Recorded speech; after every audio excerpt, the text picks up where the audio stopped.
Ya está en nuestros estudios Guillermo Lasso, ex candidato a la presidencia y líder de Creo. Gracias, Guillermo, por acompañarnos.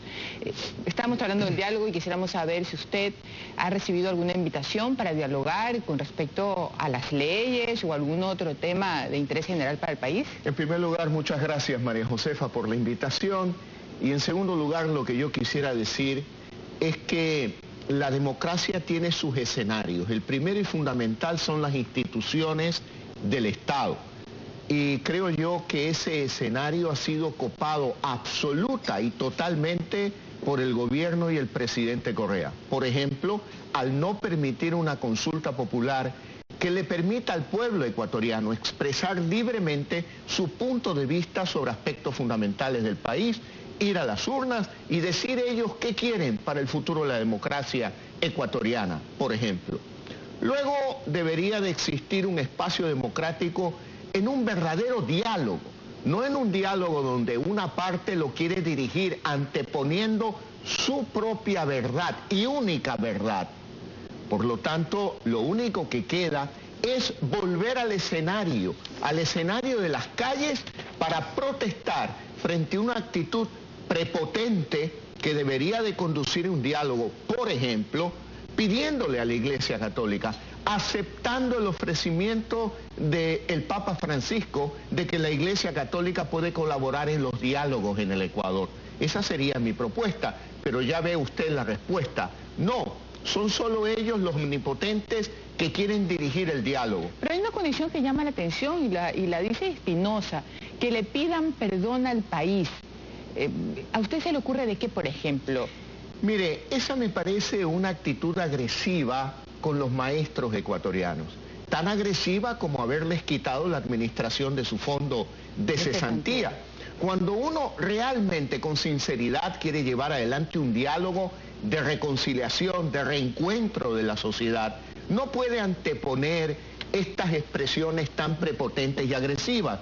O como por ejemplo invitaciones donde el primer párrafo es un párrafo displicente, donde ya fijan posiciones.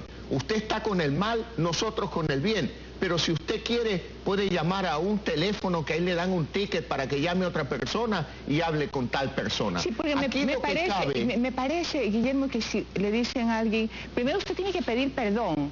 Es decir, usted está condenado por algo que hizo y usted lo único que merece es ser perdonado, entonces tiene que pedir perdón. Se lo pone como una persona discriminada de la sociedad. Como en segundo lugar, tú no mereces hablar conmigo. Primero pide perdón y cuando pidas perdón y estés humillado, te sientas a hablar conmigo. Eso es un error. Yo le quiero recordar, María Josefa, a usted y a los televidentes, que hace 15 días yo invité a un debate al presidente de la República y le planteé los 8 puntos básicos de ese debate, sobre el cual él pudiera añadir otros, no tengo ningún inconveniente. Temas relativos a la administración del fondo de cesantía de los maestros ecuatorianos, la obligación del gobierno de aportar con el 40% de las pensiones jubilares, la necesaria eliminación del techo de las utilidades de los trabajadores privados, el tema de las cocinas de inducción, que parecería un tema banal, no es un tema banal. Las están regalando, me parece ahora, ¿no? El problema en la clase popular es muy serio. Madres abandonadas por sus esposos, a cargo de 2, 3 hijos, viviendo en zonas marginales, con ingresos de apenas de 30, 40 dólares al mes, no tienen para comprar alimentos. ¿Cómo van a tener para instalar la nueva instalación eléctrica de 220, comprar más ollas, nuevos sartenes, una nueva cocina, cambiar su cultura? Pero el presidente no acepta el debate, no quiere debatir, tiene miedo, no a mí, tiene miedo al pueblo ecuatoriano, porque no somos nosotros los que tenemos que probarle nada al presidente. Es el presidente, usted, presidente Correa, el que tiene que demostrarle al pueblo ecuatoriano que sus últimas decisiones no abusan contra la familia ecuatoriana. No somos nosotros los que tenemos que probarle a usted. Es usted el que tiene que ponerle la cara al pueblo ecuatoriano en un debate frente a todos los ecuatorianos y decirle cómo es posible que a usted se le ocurra que no le afecta a la paz social de la familia ecuatoriana cuando usted se lleva abusivamente la administración del fondo de cesantía de los maestros ecuatorianos. Cuando usted decide anular la obligación de contribuir con el 40% de las pensiones jubilares, o cuando pasa una ley en Galápagos que implica una reducción salarial en un territorio donde el costo de vida es mucho más alto que en el continente. Hubiera sido interesante que esos temas pues formen parte de una agenda con todos los políticos del país. Pero hay algo que llama la atención que lo que acaba de decir usted, que Correa le tiene miedo a la gente. Pero por supuesto que sí. ¿Pero por qué habría de tenerle miedo a la gente, al pueblo? Porque se ha desconectado con el pueblo. Porque hoy está más concentrado en cómo conserva su poder.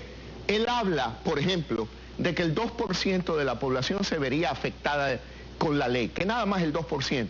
Yo le quiero decir a usted, presidente Correa, que el 0,0008% de la población, es decir, usted, sus 39 ministros y los 100 asambleístas de Alianza País, se han empecinado en imponer su particular visión de la sociedad ecuatoriana a 16 millones de ecuatorianos. Y con la prepotencia con la que usted ha actuado durante 8 años y con la que persiste a actuar, el único escenario que queda para el pueblo ecuatoriano son las calles del Ecuador, para seguir protestando, para seguir demostrando claramente que usted está equivocado. Porque ese diálogo no es un diálogo en el que podemos confiar. No le podemos creer a usted. Usted es el que tiene que pedir perdón al pueblo ecuatoriano por haber actuado con prepotencia durante casi 9 años de gobierno. Mire lo que pasa ahora, intervenir teléfonos en los ciudadanos. Hablando de escenarios, ¿no cree usted que también es una estrategia política esto de echarle un poco gasolina para un momento justificar una, no crisis, pero una situación económica no buena? Yo lo dije hace 15 días. Hay un conspirador del gobierno de Rafael Correa Delgado. Y ese conspirador se llama Rafael Correa Delgado. De un tiempo para acá, cuando él se ve que no tiene salida, el callejón que nos ha metido a toda la sociedad ecuatoriana, con un mal manejo económico, ahora conspira contra él mismo para ver si se va antes de hora.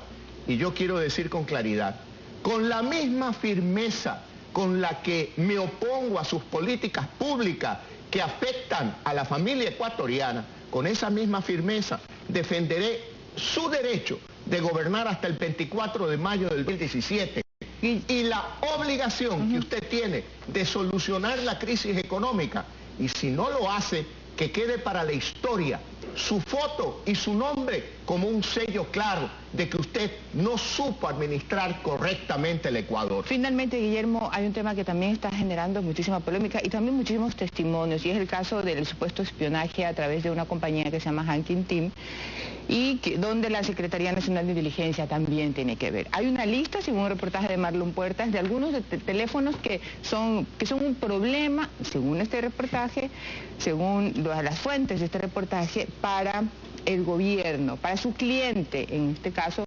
suponemos que es la Secretaría de Inteligencia. Y entre esa lista está Carla Escobar, de Creo, y también Guillermo Lasso. Mire usted, ¿cuál es la fuente de esa información? Wikileaks. Ellos le dieron asilo en la Embajada del Ecuador en Inglaterra al señor Assange, el dueño de Wikileaks. Por lo tanto, ahora hay que creerle pues a Wikileaks, porque esa es una fuente creíble de acuerdo con el gobierno ecuatoriano. ¿Y a qué se dedican? A las escuchas telefónicas. ¿Usted cree que eso es democracia? Quisieron y ofrecieron asilo político al señor Snowden y dijeron que era un adalid de la democracia por denunciar estas malas prácticas que ahora aparente y supuestamente estaría utilizando el gobierno nacional. Yo lo que creo es que el fiscal debería actuar de oficio, de manera inmediata, porque ya hay información pública de que verdaderamente se ha realizado escucha sobre teléfono. ¿Pero usted ha sentido algo extraño en su teléfono? ¿Ha sentido alguna vez, alguna sospecha, algo? ¿Me están escuchando o no? Mire, obviamente la tecnología no deja huella. Ellos creen que no deja huella. Ya ve cómo usted, el propio Wikileaks, denuncia lo que está denunciando. Pero aquí lo concreto, el fiscal debe de actuar de oficio.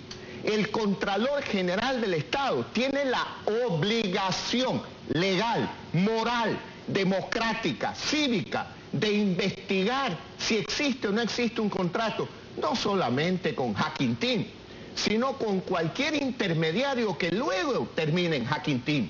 Por lo tanto, ya estamos viendo los ecuatorianos, ¿cómo se puede dialogar con quien supuestamente utiliza unas prácticas antidemocráticas de no respetar a la oposición y la reserva de la información? Por lo tanto, yo creo que estamos frente a un hecho gravísimo, gravísimo, y frente a una doble moral, porque ellos le dan protección al dueño de Wikileaks, que es la fuente de información de estos datos, y además le ofrecieron asilo al señor Snowden por haber denunciado en los Estados Unidos este tipo de prácticas que violan la reserva de los ciudadanos. Muchísimas gracias, Guillermo, por estar con nosotros aquí en los Desayunos de 24 Horas. Muchas gracias, María Josefa, muy amable por su invitación. Tenemos que irnos a un corte comercial.